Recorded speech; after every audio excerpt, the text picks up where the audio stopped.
Gundam, one of the most iconic franchises of all time, and the pioneer of real robot anime. What made Gundam so popular was that it introduced us to relatable characters and the struggles of war and the impact it had on the individuals. But nah, let's be real, it's about the fucking awesome robot fights. Look how cool that shit is. This is the legacy and retrospective of Gundam's Build-A-Mech franchise, Gundam Breaker. If you haven't yet, make sure you like, share, and subscribe, or else.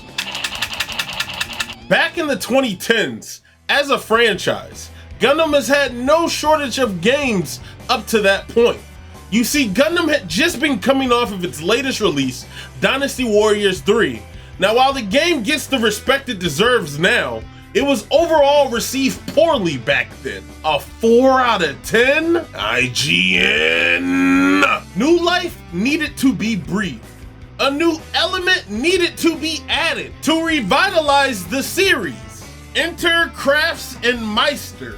Enter Linux.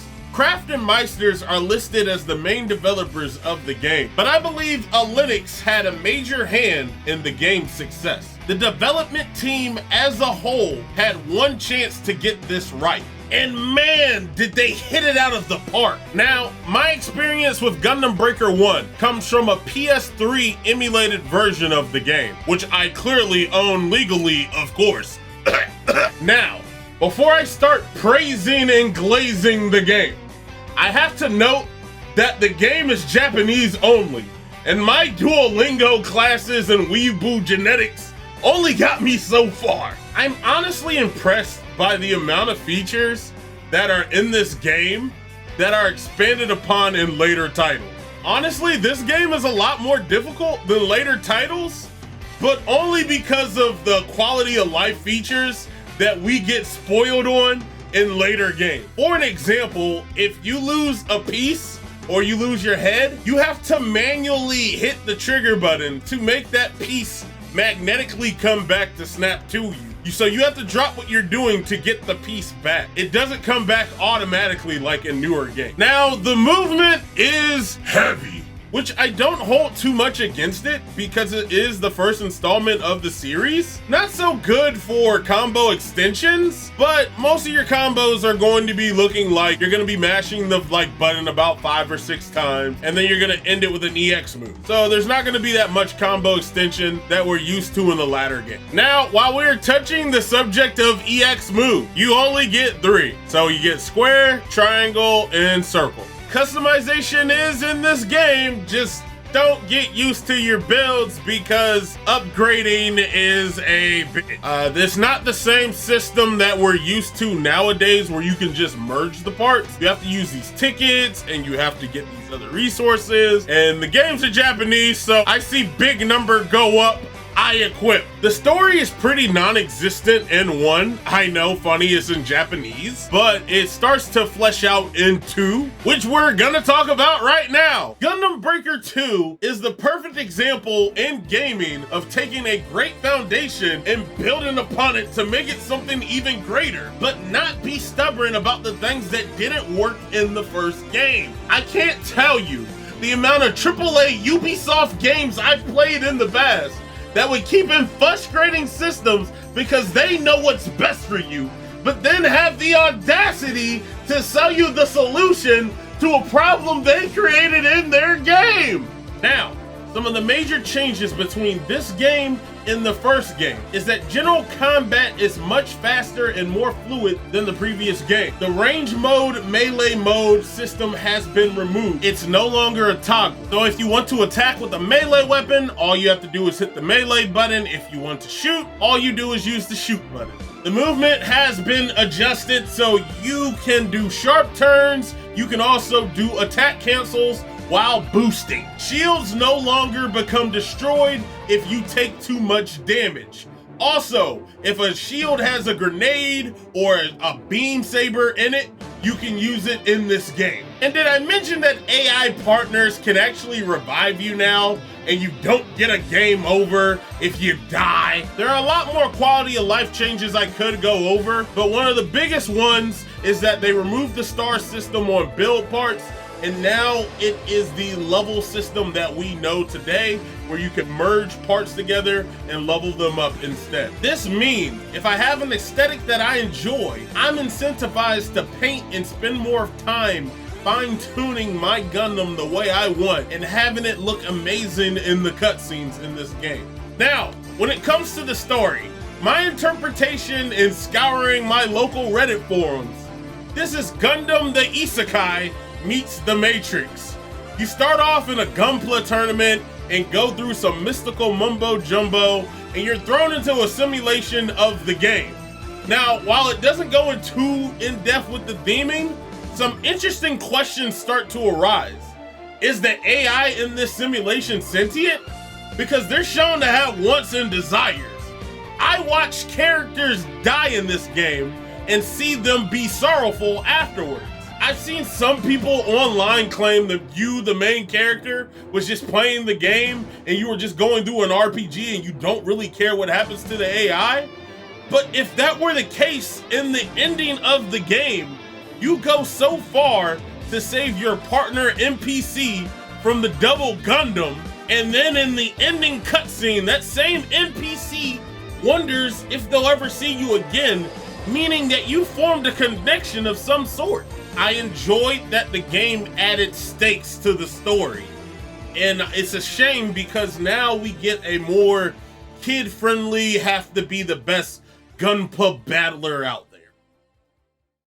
Fun isn't something one considers when making a retrospective, but this puts a smile on my face. Now, what you'll notice is that the gameplay from 3 to 2 looks very similar. That's because it is. If it ain't broke, don't fix it. The changes that are made only add to the game. The biggest one for me is the UI. It's the cleanest in the franchise, hands down. Optional weapons are reverted back to its original state in Gundam Breaker 1. I don't want to use my analog stick to use my weapon. It's needlessly complicated. Bounty Hunter makes its first appearance, allowing you to farm GP and parts of other players' builds. SD Gundams are now available as teammates. They're customizable, allowing you to enhance the amount of damage you deal, farm GP much easier, but the two most important benefits, in my opinion, are the skill proficiency gains and the amount of parts break damage you can do. Hey, what's SD stand for anyway?